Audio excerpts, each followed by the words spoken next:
ಆರೂರು ಗ್ರಾಮದಲ್ಲಿ ತೀವ್ರ ವಿದ್ಯುತ್ ಓವರ್ಲೋಡ್ ಹಾಗೂ ಪದೇ ಪದೇ ಉಂಟಾಗುತ್ತಿರುವ ವಿದ್ಯುತ್ ಕಡಿತದ ಸಮಸ್ಯೆಯನ್ನು ನಿವಾರಿಸಲು ಹೆಚ್ಚುವರಿ ಟ್ರಾನ್ಸ್ಫಾರ್ಮರ್ ಅಳವಡಿಕೆ ಹಾಗೂ ಹಳೆಯ ವಿದ್ಯುತ್ ತಂತಿಗಳ ಬದಲಿಗೆ ಹೊಸ ತಂತಿಗಳನ್ನು ಅಳವಡಿಸುವ ಕುರಿತು ತುಳುನಾಡ ರಕ್ಷಣಾ ವೇದಿಕೆ ರಿಜಿಸ್ಟ್ರಾರ್ ಬ್ರಹ್ಮಾವರ ತಾಲೂಕು ಘಟಕದಿಂದ ಮನವಿ ನೀಡಲಾಯಿತು. ಆರೂರು ಗ್ರಾಮದ ಅಡ್ಜಿಲು ಭಾಗದಲ್ಲಿ ಸುಮಾರು 763 ಕುಟುಂಬಗಳು ವಾಸಿಸುತ್ತಿದ್ದು ಒಟ್ಟು 3609 ಜನಸಂಖ್ಯೆ ಇದ್ದು, ಗ್ರಾಮದಲ್ಲಿ ದಿನದಿಂದ ದಿನಕ್ಕೆ ಜನಸಂಖ್ಯೆ ಹಾಗೂ ವಿದ್ಯುತ್ ಬಳಕೆ ಹೆಚ್ಚಾಗುತ್ತಿರುವ ಹಿನ್ನೆಲೆಯಲ್ಲಿ ಪ್ರಸ್ತುತ ಇರುವ ಒಂದೇ ಟ್ರಾನ್ಸ್ಫಾರ್ಮರ್ ಮೂಲಕ ವಿದ್ಯುತ್ ಪೂರೈಕೆ ಮಾಡಲಾಗುತ್ತಿದೆ. ಇದರಿಂದ ಟ್ರಾನ್ಸ್ಫಾರ್ಮರ್ ಮೇಲೆ ಅತಿಯಾದ ವಿದ್ಯುತ್ ಹೊರೆ ಉಂಟಾಗಿ ಪದೇ ಪದೇ ವಿದ್ಯುತ್ ಕಡಿತವಾಗುತ್ತಿದೆ.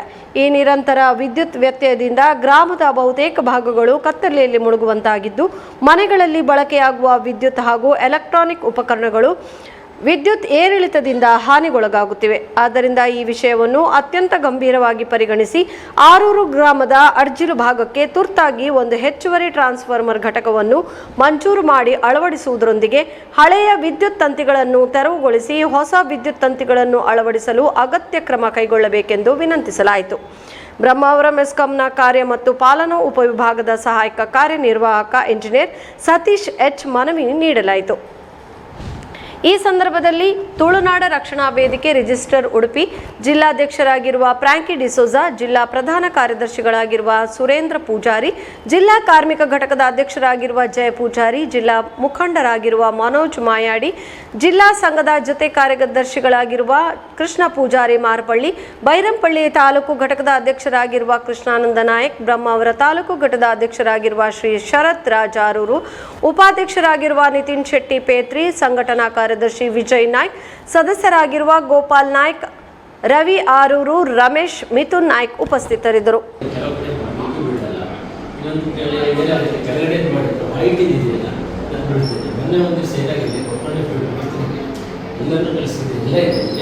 ಸ್ಟಾರ್ಟ್ ಆಗುತ್ತೆ, ಅರ್ಧ ಗಂಟೆ ಆಫ್ ಆಗುತ್ತೆ. ನೋಡಿದ್ರೆ ಏನು ಫಾಲ್ಟ್ ಸಿಗ್ತಾರೆ, ಬೆಲೆ ಬಿದ್ದಿಲ್ಲ, ಏನಿಲ್ಲ. ಆಮೇಲೆ ಕೊನೆಗೆ ಇವರು ಎಲ್ಲ ಜೆಎಸ್ ಹತ್ರ ಎಲ್ಲ ಮಾಡಿದ್ರು. ಈ ಸರ್ಕಾರ ಅರ್ಧ ದಿವಸ ದಿವಸ ಆಗಿದೆ. ಆಮೇಲೆ ನೋಡಿದ್ರೆ ಎಲ್ಲ ಬಿದ್ರು ಬರೋದಲ್ಲ.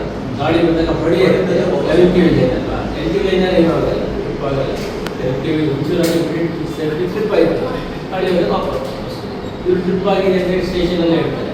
ಚಾರ್ಜ್ ಮಾಡಬೇಕಾ, ಎಷ್ಟು ಚಾರ್ಜ್ ಮಾಡ್ತಾರೆ ಇಲ್ಲ 300 ಎಷ್ಟು ಚಾರ್ಜ್ ಕೊಡ್ತಾರೆ. ಆಮೇಲೆ ಇದೆ ನೀವು ಲೈನ್ ಇನ್ಸ್ಪೆಕ್ಷನ್ ಮಾಡಿದೆ ಮಾಡಿ ಅಂದರೆ ಅದನ್ನು ಬೇಕಾದ್ರೆ ಆಗುತ್ತೆ. ಆಮೇಲೆ ಪದೇ ಇರ್ತಾರೆ, ಈಗ ಆಗ್ತಾರೆ. ಅದು ಗೋಲ್ಡ್ ಬೇರೆ ಕೆಲವು ಕೇಸಸ್ ಅದು ಏನಾದ್ರು ಲೆವೆಂಟಿವ್ ಲೈನಲ್ಲಿ ಆ ಥರ ಆಗುತ್ತೆ. ಅವಾಗ ನಿಮ್ಗೆ ಏನಾಗುತ್ತೆ, ಮನೆಯಲ್ಲಿ ಕೆಲಸ ಬಂತು ಹೋಯ್ತು ಅಂತ ಬೈತಾ ಇರ್ತಾರೆ. ಎಲ್ಲರ ಮನೆಯಲ್ಲಿ ನಮ್ಮ ಮನೆಯಲ್ಲಾದ್ರೂ ಅದಕ್ಕೆ ಇರುತ್ತೆ, ಅಲ್ಲಿ ಕೊಟ್ಟು ತೆಗೀರಿ ಅಂತ ಕೊಟ್ಟು ತೆಗೀಬೇಕು. ಅಷ್ಟೊತ್ತಿಗೆ ಡಿಸ್ಚಾರ್ಜ್ ಮಾಡ್ತಾ ಇರ್ತೇವೆ. ನಮ್ಮ ರಾತ್ರಿ ಆದರೂ ಕೊಡೋಣ ಇದನ್ನೆಲ್ಲ ತೆಗೆದು ಓಪನ್ ಮಾಡಿ ಪುನಃ ಚಾರ್ಜ್ ಮಾಡ್ತಾರೆ. ನಿದ್ರೆ ಹೋಗಿ ನಿಂತಿಲ್ಲ ಪುನಃ ಟ್ರಿಪ್ ಆಗಿ ಸ್ವಲ್ಪ ಬೇರೆ ಅಡಿಷನಲ್ ಪೀಸ್ ಏನಿದೆಯಲ್ಲ ಅದು ನಾವು ನೋಡ್ಕೊಂಡು ಏನು ಬರ್ತದೆ ಫ್ಯಾಕ್ಟ್ ಈಗ ನಮಗೆ ಲಿಮಿಟೆಡ್ ಪ್ರಪೋಸಲ್ ಹೋಗ್ತಾರೆ, ಅದನ್ನು ಕಂಟ್ರೋಲ್ ಇರಲ್ಲ ಕೊಡ್ತಾರೆ. ಬಟ್ ಈಗ ನೀವು ಹೇಳಿದ್ರೆ ಓವರ್ಲೋಡ್ ಬರ್ತಾರೆ.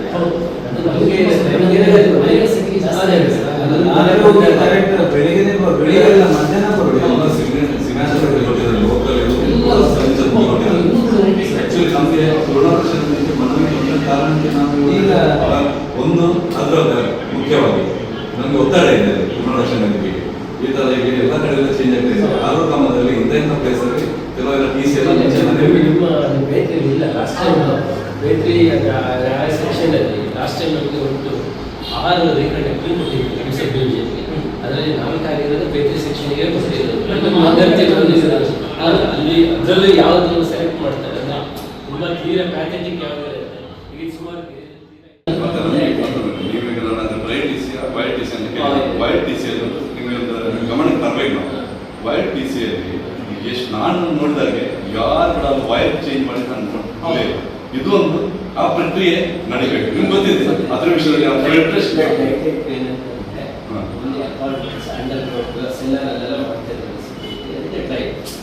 ಜಾಗ ಇರಲ್ಲ, ಆಯಿಲ್ ಹಾಕಿ ಡ್ರೈ ಡಿಸೈನ್ ಮಾಡಿ. ಹೌದು,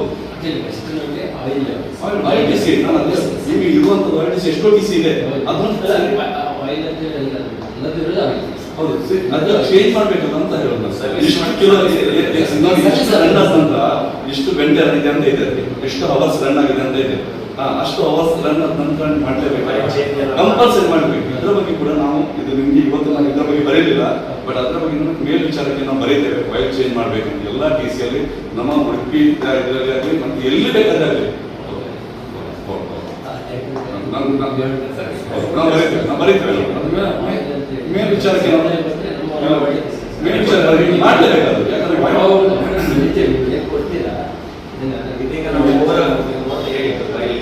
ಎಲ್ಲ ಟಿಸಿ ವೈರ್ ಚೇಂಜ್ ಆಗಬೇಕು. ಚೇಂಜ್ ಮಾಡಲಿಲ್ಲ ಅಂತಂದ್ರೆ ಬರ್ನ್ ಆಗೋದು. ನೋಡಿ ಟಿಸಿನ ಸ್ಪಾರ್ಕ್ ಆಗೋದು ಹೇಗೆ, ಓವರ್ಲೋಡ್ ಆಗಿ ಹೇಗೆ ಫ್ಲಕ್ಚುಯೇಷನ್ ಆಗೋದು, ಸ್ಪಾರ್ಕ್ ಆಗೋದು, ಇದೆಲ್ಲ ವೈರ್ ಇಲ್ಲದ ಕಾರಣಕ್ಕೆ ನೋಡಿ. ನಾವು ಗಾಡಿಗೆ ವೈರ್ ಹಾಕಲಿಲ್ಲ ಅಂತಂದ್ರೆ ನಮ್ಗೆ ಗಾಡಿ ನಮ್ದು ಸೀಸ್ ಆಗ್ತದೆ, ಹೌದಲ್ವಾ? ಟಿಸಿ ಕೂಡ ಅದೇ ಸೇಮ್, ಏನು ವ್ಯತ್ಯಾಸ ಇಲ್ಲ, ಎಲ್ಲ ಕೂಡ ಅದೇ ತರ ಇರೋದು. ಅದಕ್ಕೋಸ್ಕರ ನಾವು ಅದರದ್ದು ವಾಯ್ ಚೇಂಜ್ ಮಾಡಬೇಕು. ಅದು ನೀವು ಕೂಡ ಬರೀರಿ, ನಾವು ಕೂಡ ಮೇಲ್ವಿಚಾರಕ್ಕೆ ತಿಳಿಸ್ತೇವೆ. ಯಾರ ಅಧಿಕಾರಿಗಳು ನಾವು ತಿಳಿಸ್ತೇವೆ. ನೀವು ಕೂಡ ಬರೀಬೇಕು. ನೀವು ಕೂಡ ನಮಗೆ ಅದು ನಿಮ್ಮ ವ್ಯಾಪ್ತಿಗೆ ಬರುವಂಥದ್ದು ಎಷ್ಟು ಟಿಸಿ ಇದೆ, ವೈರ್ ಟಿಸಿ ಇದೆ, ಅಷ್ಟು ಟಿಸಿಗೆ ರಿಫ್ರೆಶ್ ಮಾಡಬೇಕು, ಟಿಸಿನ ಸರ್ವಿಸ್ ಮಾಡಬೇಕು ಅಂತ ನೀವು ಕೂಡ ಬರೀಬೇಕು ಇಮಿಡಿಯೇಟ್ ಆಗಿ. ಅದೊಂದು ಕೆಲಸ ಮಾಡಬೇಕು ಅಷ್ಟೇ.